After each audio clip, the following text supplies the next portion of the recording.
มาเปิดใจจังซี่เนี่ยคือพร้อมที่จะสละโสดเลยบ่พร้อมจะมีครอบครัวเลยบ่ ถ้ามีผู้จริงใจเนาะหักเพลงนั่นแหละมาสิมาเบิ่งมาแย่งกันพบเอา ขอมาเป็นผัวเป็นเมียกันเลย เนี่ย เปิดภาพมาจะมาพบกับสาวโสด รุ่นใหญ่เนาะก่อนอื่นทั้งสมัยกระบอกชิลากาสิเข้าไปทักทายทำเสียงงามทำสาวโสดก่อนโดยสบายดีเด้อเอ้ย สบายดี โดยสบายดี ที่ลมแทนมื้อนี้เนาะ ลมแต่บ่ได้ครบบ่ ลงจะ มีแต่บ่ครบจักเทื่อ คือสิแม่นครับอันสาวโสดที่อยู่ตอนนั้นนี่เนาะ แม่น แนะนำตัวได้จังหน่อยซึ่งว่าจังได๋ เสดี อายุจักปีเลย อายุ37 ปี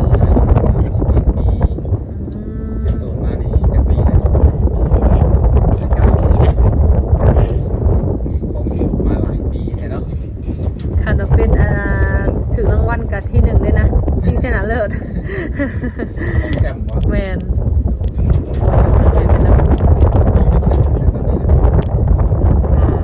สาม 3บ่ ปี เป็นยังไงเป็นห้างบ่ไป เป็นไปห้าง ลูกได้ไงจักปีแล้วลูกแต่คนนั้น 56 ปีได้ดิมีสองกัน10 ปีมี38 ปี จะได้มาคือที่ผ่านมาก็บ่ได้เปิดใจคุยกับใครทางไหนบ่ซั่นนะ ก็เคยเปิดไปเลย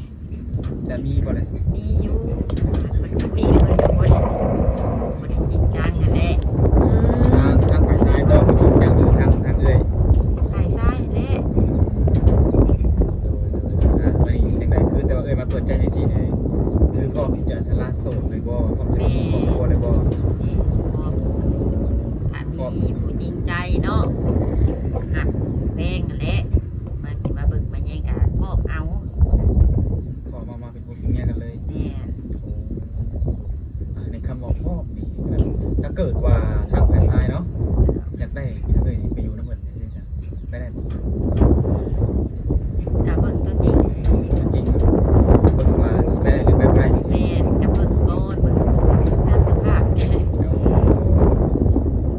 ก็คือว่าในการไปกันมานี่ยังบ่แน่ว่าน้องเนาะเบิ่งว่าเฮาสิคุยกันเนาะคุยกันตกลงกันนี่สิไปอยู่ไสมาอยู่ไสจังซี่เนาะแต่ว่าทางลูกก็บ่มีปัญหาแต่ว่าทางแม่ก็บ่ไป โอ้มีด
ร้านเพลงเ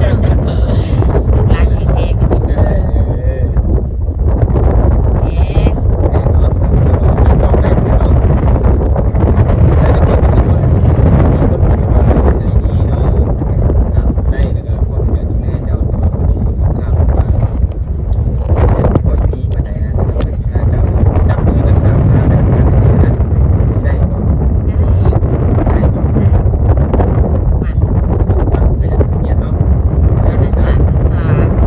ช้ำเลย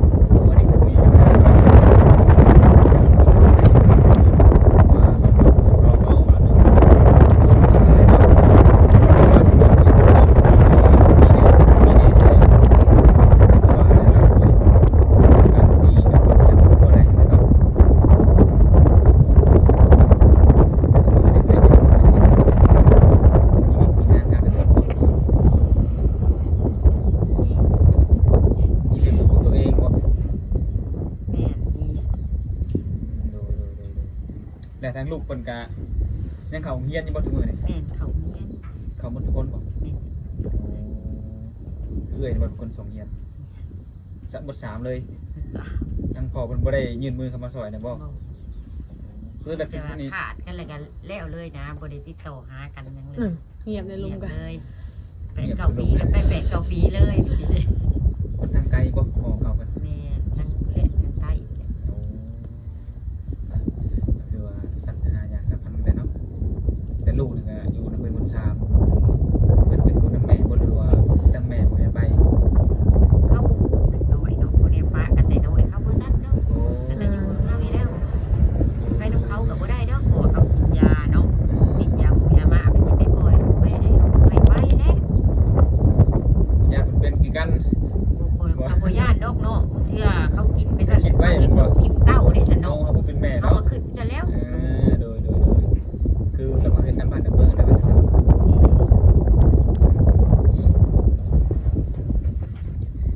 แบบในกรณีแบบว่าเพิ่นเห็นแล้วเนาะเห็นแต่เคยอยู่แล้วใจความสนุกความสาให้สินะเนาะ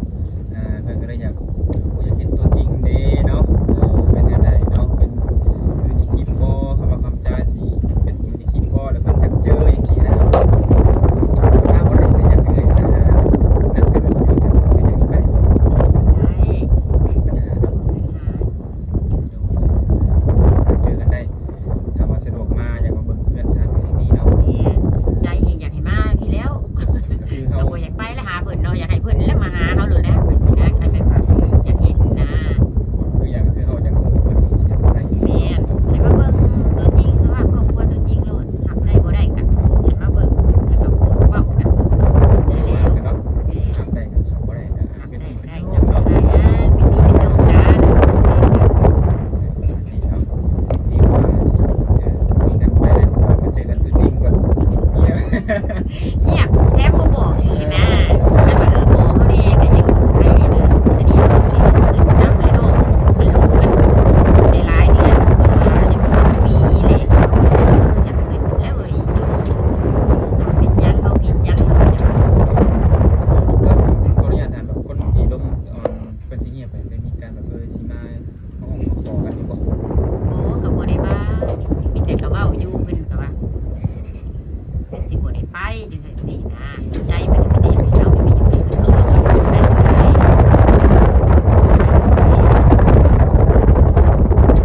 อยากไปที่แม่ครับ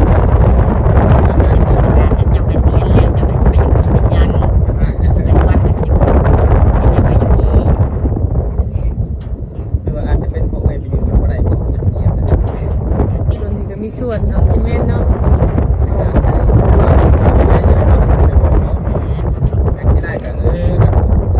ทางน้องในบ้านเป็นแบบอยู่แรงไปเนาะแต่ได้ก็ไปเด้อสิเนาะไปได้ก็มีว่านะครับ เมียเป็นอย่างนี้เราไม่ได้ยินโลกเลย ลมเย็นมันเดี๋ยวลมเลยบ่ได้คมมันนี่แล้ว มีปัญหาบ่เนาะเป็นทางสักมีปัญหานะ เย็นตกน้ำตกในได้จ้ะ โดยแต่ก็บ่ได้คุยกับเพิ่นอีกโดนว่าซะ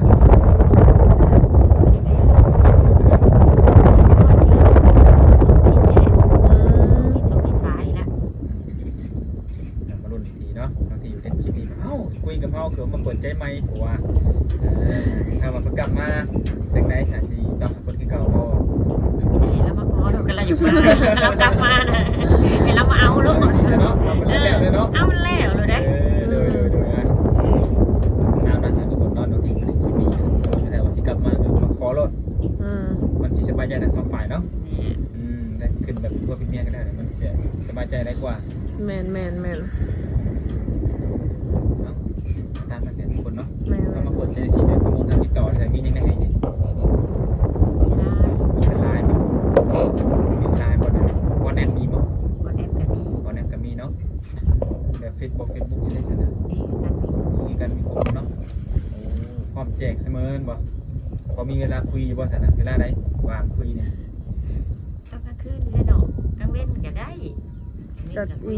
ว่างแน่นั่งกับเวียนเนาะคือกลางคืนได้ข่าววันนอนนี่